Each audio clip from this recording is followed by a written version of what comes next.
Hello to the chicas and the chicos.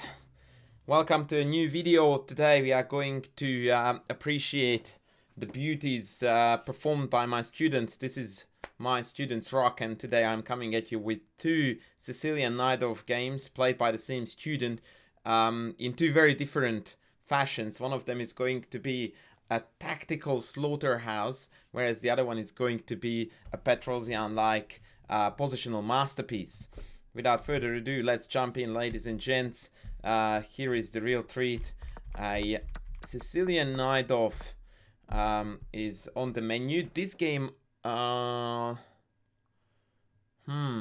may have been a 15-10, and the other one is a 40-40. I should look it up, but I will put it in the descriptions below so you can check out all the details. The games were played on a different platform, and the players are rated for this particular game. White is about, student is about 2140, excuse me, and black is nearing the 2200. In fact, the black player of this game is known by his name Kyle. He's a very cool customer, tweets a lot about chess, and is in general a very active and quite popular figure in various chess online circles. And in fact, this is now the second time that he's featured in this very series, actually, because he lost a game to another student of mine. So apologies to you, dude. I've got nothing against you. It's just my students seem to score very nice victories against your Najdorf. That being said, this game went off the rails very quickly for black, because after g5, which is a bit of a meh variation, but yeah, playable probably, he actually forgot his theory here and played knight e5, and boy oh boy, that was not looking pretty. Pawn takes g5 back is somewhat playable, but knight e5 is just a general very typical blunder of based on the assumption that when something is under attack it has to move. And luckily, the one and only Red River Trapper, my student here, definitely did not miss the promising continuation, which was, of course, to ignore the fact that the queen is on and going for the three minor pieces. I have actually posted a couple of games, at least one, that I played where I did a similar sacrifice, in fact, for far less counterplay. I sacked it for 2 pieces instead of 3, like it is here the case. So even without this amazingly powerful e7 pawn and the extremely compromised black king, white would be totally winning with the 3 pieces against the queen. This is a material imbalance that on paper is equal, 9 points versus 9 points, but in reality it's just dead lost and unplayable. And you would think that, okay, why do you publish a game like this if it's carnage on move, 14? You will see why. So b5, rook takes d6. Now mate is threatened on d8.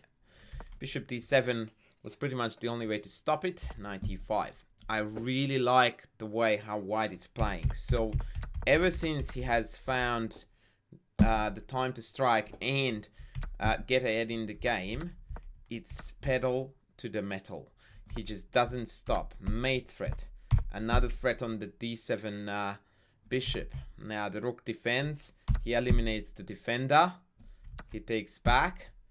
And now comes the very reason why I decided to involve this particular game in my my students rock series. In fact, it is such a beautiful position that I'm not going to spoil it for you. If you want to figure it out yourself, pause the video here, because what white did here was just absolutely next level beauty. Somewhat in the style of Philidor, Morphy, I guess. That was the analogy that came to my mind when I saw the move. Rook takes a6. What a move, man. What a move. And when my students pull off stuff like this, that's just like happy as days. And there is nothing to be done against the mate on a8 other than taking the rook. Bishop takes b5, and now there is a magnificent pin on that d7 rook, which shall be utilized with rook d1 next. So black played queen d6, but at the same time he decided to throw in the towel. Both bishop takes d7 and rook d1 instantly would win the game, but probably bishop d7 is a touch more accurate. And after queen takes rook d1, black has to part with the queen for the rook. else it's mate on d8. Not bad, not bad. A little bit of a fireworks fest. I think 13 centipawn loss on white side, so that's a pretty awesome performance. Now moving on to the next game, I conveniently forgot the name of the opponent here. And this is actually quite ironically, and I quite like it when my coaching sort of goes around like this, that I look at something and I go like, yep, had you watched my video, you wouldn't have done what you did. So here, my student plays bishop g5 and opponent 2200 rated on the other platform plays e5 in a 40-40 match. Boys, that's not cool. I have made a YouTube video about when to and when not to push e5 in the Sicilian, and whilst I can't expect everyone to watch my videos, here is a good reason now why you should be, because this is just a bad move. In fact, the bishop g5 by design is a move we play to prevent e5. That is the sole purpose of bishop g5. So this to me betrays fundamental lack of understanding of the opening that the person is playing, because once again, bishop g5 is fundamentally designed to stop e5, and then he goes e5. Can't do that. Knight f5, the correct move, takes. Now the most accurate move order here was actually performed by my student. I even didn't know that. I usually just take it back, and white is easily winning because of the domination of the white colored complex, but bishop takes f6 is even more accurate, although admittedly here we slipped by taking this. We should have played knight d5 first and then take, although I believe there is very little difference. Very little difference. No, actually I stand corrected. ef5 is the correct move. Sorry, student. And then knight d5. It doesn't really make any difference in my opinion, because one is followed by the other. Whatever. I thought it was the other way around, but it doesn't matter. Knight d5, queen back. And now we need to talk a little bit here, because I want to explain again why this is so bad for black, although I have done it in that video, but I would like to reflect on this one more time. So the problem with this position is that white has got these amazingly juicy white squares that he can stick pieces to, and two extremely delicious diagonals alongside it where the white squared bishop can operate. In stark contrast, black has got no outposts to go to. Like this I can kick you out from. If you go here, that's not a square to write home about anyway, but I can kick you out if things become desperate. So the pawn structure is such that black has got no good piece placement, and on top of that the bishop is atrocious. The fact that the pawns on the f file are doubled is just as perfectly relevant as saying that white is not castled. No one cares. Like, the fact that these are double pawns mean nothing whatsoever. In fact, in many cases it's an advantage and benefit to white compared to having the pawn here, because now there are certain situations when the piece layout changes to white putting a bishop on d5 and a knight on e4, achieving a complete white squared blockade. And also, as a result of this pawn being here, not here, the diagonal can very effectively be used by the white squared bishop. So the game continued bishop e2, which is okay.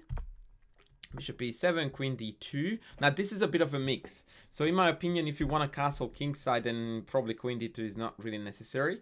And we should castle first, put the bishop on f3, and perhaps the queen will go to e2 rather than d2. If we go to d2, that kind of indicates that we want to castle here. But considering that we are looking down on this, the barrel of this thread with bishop g5, I don't know. I wouldn't be probably in a hurry to do so.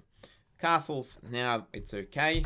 Takes, and note that again, a very common misunderstanding here is that it's gonna be a draw because of opposite colored bishops. No, none of that kind. On the contrary, actually, one thing that people need to know about opposite colored bishops, even more so than the fact that opposite colored bishop endings tend to be drawish, is the fact that in middle game scenarios, opposite colored bishops can be a very, very dangerous setup if one side has the initiative, because what happens then is that I keep on creating threats on white squares because I have a white squared bishop, and they won't be able to do anything about them because they can't oppose with their bishop, because their bishop is traveling on the other color complex. And so usually with opposite colored bishop middle games, if one side grabs the initiative, that's usually a one-way traffic and a very slippery slope for the defending side. Queen c7, white plays h4. I really like this move. It's a very, very awesome Kasparovian thrust of Harry. The pawns should probably call upon Simon Williams for this move too. The really multi-purpose move, and I really like those dudes. So this one introduces the idea of g4, g5 should black castle this way, but on the occasion also the rook lift is a possibility. Now here's something strange happened in the game, and I think it's only fair if I reflect on this, because otherwise it might look a little bit weird. Opponent castled here and claimed that it was a mouse slip. I don't know how. Like, I don't know how you mouse slip, like, yeah, it's a bit weird. Mind you, I have been recently the absolute uncrowned world champion and ruler of universe when it comes to the craziest mouse slips ever performed. So I don't want to say a word because I managed to pull off some amazing mouse slips. But how you can slip here via c8 with the king, like, how, yeah, it's too many weird things. Like, so that means that you were trying to move something in the vicinity of here, that direction. There's not an awful lot of pieces in this segment of the board that can go this way. Anyway, castles queen side, rook h3, and now it is just carnage, man. The rook on c3 or b3 is going to be extremely powerful against this king, and boy, the bishop is going to add the final punch. Rook c3, kicking the queen, forcing it to an inferior square. Really, really clever stuff. And then rook b3. I really like it because what it does is that it forces the queen onto another white square, potential target square, but also this allows rook d7, fortifying the 7th rank. So this already shows me that the class of the player is a little bit higher than just an average club player who would be instantly jumping here rook c3 like, oh yeah, I'm hitting that, I'm hitting that, who can play a better move than that? Well, the person who plays rook c3 first and then plays rook b3. Very, very good stuff. I'm very impressed with this. Note also that f7 is hanging, but then check is a very, very unpleasant motive. So do not get greedy. The target is here and here, not here. I mean, I would pick it off if the king was on b1, but as is, we don't worry. Rook c8. And now we pick off a6 and the game is over. King a7, bishop f3 would have been an interesting variation. And this is where we see another very subtle and really awesome point behind the formerly played rook c3. And that is that if they play queen c3 now, there is a tactical motif here on the d file, and we just pick off Evan, the e-pawn. I don't know what the e-pawn is called in the dictionary of Simon Williams, but we go with Evan now. So, or Elliot. He's a goner now, unfortunately. So, opponent plays rook c8, bishop a6, and tries to hold the fort with rook c7. But the caveman style of outmuscling your opponent by sheer numbers just does the trick here. Simply every single white piece is operational, fully operational. And actually, this is a textbook case of what I was talking about. That if you have the initiative with the opposite colored bishops, boy oh boy, you are going to be having a lot of fun. Because now, black virtually has got one piece fewer to bring into the defense, because the dark squared bishop is useless in the defense of b7. And as a result of that, it's just falling apart. Bishop takes b7. Always the tactics. If queen takes, then obviously we have got rook b3 with a lovely pin and winning the queen. He plays rook c5, and now the same motif again is being used against the poor guy. Queen takes c5, queen b7, queen c4, renewing this, renewing that, and after the check here, black resigned. There is further material to be lost, so yeah, it's not looking pretty. Even after queen c8, he's losing the queen because of queen check, queen blocks, rook check. Or if queen here, queen check, king here, then rook check, wins the queen. So that was a bit of a, I suppose, a combined positional slash tactical massacre. But I really, really liked the ease with which this game transitioned from a very clear positional advantage very early on in the opening into a very smooth middle game that we just absolutely, owned and won without any dramas whatsoever. So, two lovely games by the one and only Red River Trapper. A truly very hardworking dude who does his very best to improve his chess. And he has made a lot of progress, by the way. So I'm very proud of him, and I'm very happy to feature him. I think not for the first time, actually, in my Students Rock. So I hope you guys enjoyed it, and I shall be back with more soon. Thanks for watching. Bye.